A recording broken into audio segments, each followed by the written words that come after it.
Kita memang belajar bahwa kalimat ikhlas sering kita dengar, tapi gimana gunainnya kita nggak tahu dan saya baru belajar di sini. Saya keluar dari Tapa Brata yang pertama itu, saya balik ke Jakarta, tidak mengharapkan apapun, tapi pintu terbuka semuanya satu-satu ya. Amazing kan gitu loh. Tapa dan Brata, keduanya identik dengan pengendalian diri. Spiritualitas itu bukan klinik. Spiritualitas itu bukan sesuatu yang kuno, bukan.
Sebenarnya gejolak yang dikasih sama alam ini tuh udah dari dulu banget. Setiap saat kita ketemu fase-fase yang baru, fase-fase yang sulit menurut kita, dan ternyata itu semua adalah caranya alam untuk menguatkan dan memilih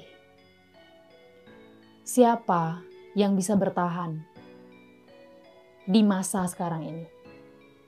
Karena secara spiritualitas, semua perputaran energi yang ada saat ini dinilai, diterka sebagai sebuah masa transisi. Gitu. Makanya yang punya karma-karma masa lalu dipercepat karmanya. Yang jiwa-jiwanya, yang orang-orang yang mampu mendengarkan suaranya dari jiwa, larinya dia belajar meditasi, larinya dia mencari jati diri. Bagi yang tidak mampu mendengar suara hatinya, larinya ke pelarian yang sementara. Bisa jadi ngedrugs, bisa jadi bunuh diri, dan banyak hal-hal lain yang di luar nalar kita. Bahkan mungkin teman-teman di sini ada yang selamat dari percobaan itu, karena biasanya di setiap Tapa Brata ada saja cerita seperti itu. Saya pernah mencoba begini. Dan ternyata suara hatinya akhirnya didengarkan. Bahkan ada yang udah mau bunuh diri, udah minum pil overdosis sampai sekian kali, nggak juga, masih bisa selamat karena ada yang ngeliat. Ada yang mau udah iket tali di atas bednya, tiba-tiba kakinya kegeser, ada Alkitab di situ, akhirnya nangis dan nggak jadi. Begitu banyaknya cara Tuhan menyelamatkan kita. Di saat kita kena tamparan dengan masalah yang berat, dengan kehilangan. Kehilangan itu udah banyak. Bisa kehilangan kesehatan, bisa kehilangan kedamaian, bisa kehilangan keluarga, apa saja. Karena kita terlanjur merasa memiliki. Padahal sejatinya tidak satu pun dari yang hilang itu adalah milik kita. Yang kita punya hanya hak guna pakai. Untuk bisa kita pakai dengan baik, kita jaga dengan baik, terus kita tumbuhkan kemampuan kita, kedisiplinan kita untuk mencapai garis keseimbangan yang alam kehendaki. Di sini ada beberapa wajah-wajah yang familiar bagi saya dan beberapa wajah baru juga yang baru sampai di sini. Meski saat ini kita baru berjumpa, ini adalah kesempatan dari semesta. Tidak ada yang kebetulan. Jadi, teman-teman bisa sampai di sini adalah bagian dari catatan perjalanan tinta yang begitu panjang. Akhirnya ketemu lagi di sini. Di sini adalah tempat untuk mengumpulkan cahaya-cahaya yang mungkin sempat redup karena timbunan persoalan-persoalan yang kita hadapi, tetapi saya yakin dengan semua yang sudah dititipkan dalam jiwa para sahabat, semua itu bisa dilampaui dengan sangat baik. Gitu, saya sangat meyakini itu. Tapa dan Brata. Keduanya identik dengan pengendalian diri. Dengan melatih diri hadir pada satu track yang memang mendekatkan kita pada kesadaran sejati. Pernah merasa damai yang kayak kok hidup ini indah banget ya? Pernah ngerasa itu? Mungkin dari sekian puluh tahun hidup kita, pernah ngalamin itu 30 menit atau 1 jam. Paling syukur sehari. Pernah ngalamin itu? Nah, itulah yang namanya diri sejati. Jadi, ada banyak sifat yang mempengaruhi kita, yang membuat kita menjadi diri kita tuh yang gak asli. Karena pengaruh dari sifat-sifat hidup. Seperti emosi-emosi yang kita miliki. Kita punya beberapa emosi.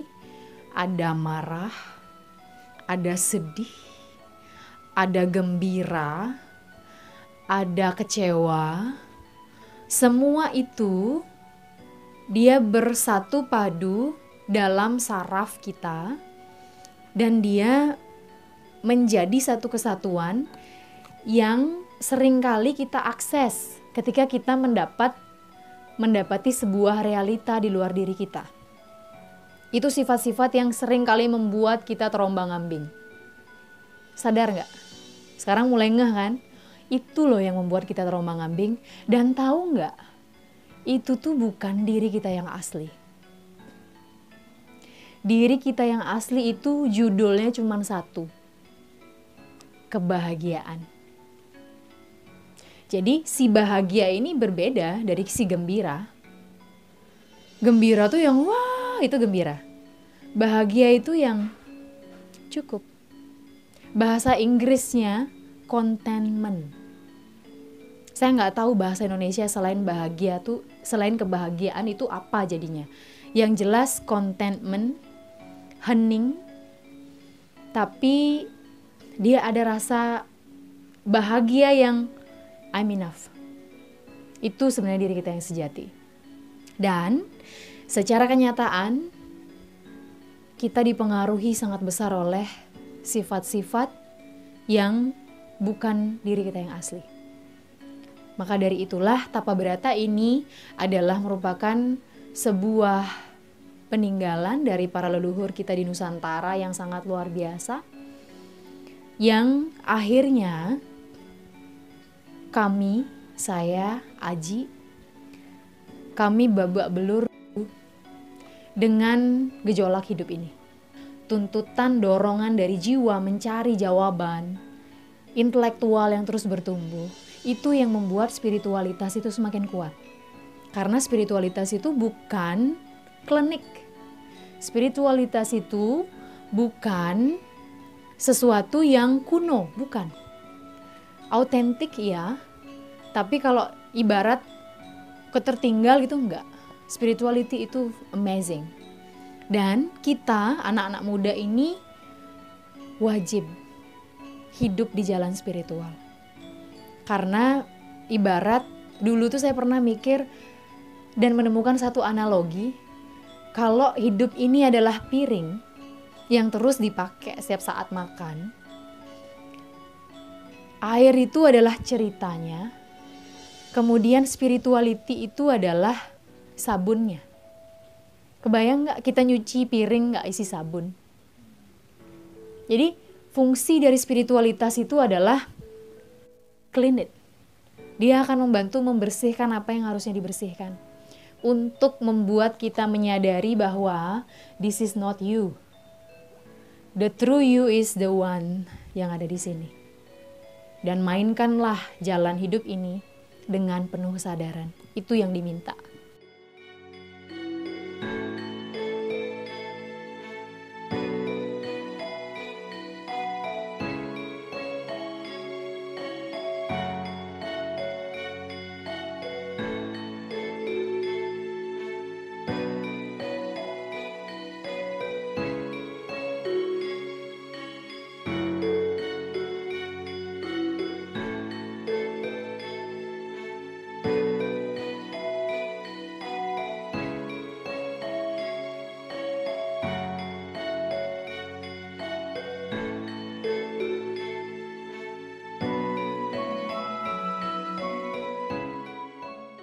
Selamat siang semua, selamat siang Ibu dan para yogi.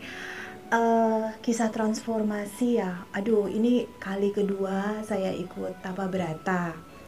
Bukan nyandu sih, tapi memang itu kepinginan pribadi dari spirit saya ya. Jadi saya kesini tuh untuk yang keduanya tuh nekat sebenarnya. Dengan tidak ada uang, ya sampai sini saya juga harus gimana nanti pulangnya. Gak punya uang sama sekali gitu kan, karena saya harus baru kehilangan kerjaan. Jadi Tapa Brata pertama saya dalam kondisi sangat terpuruk. Saya kasih kesaksian juga sama Aji, saya nggak cerita apapun pada waktu itu. Dia suruh saya untuk ikhlas. Dia ngomong seperti itu, loh kok bapak ini kok tahu ya saya harus ngikhlas ya. Saya nggak cerita sama siapapun.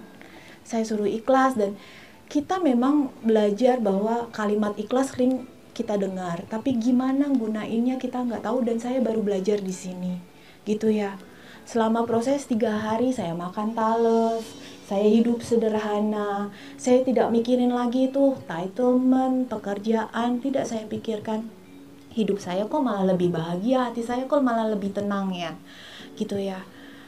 Saya keluar dari Tapa Brata yang pertama itu, saya balik ke Jakarta, tidak mengharapkan apapun, tapi pintu terbuka semuanya satu-satu ya. Amazing kan gitu loh. Jadi saya niat kedua datang ke sini hanya untuk mengucapkan terima kasih sebenarnya kepada Ibu, kepada Aji juga dan para yogi gitu ya. Kalau kita mau mendengarkan ya let go agar supaya yang baru masuk seperti pembelajaran Ibu gitu.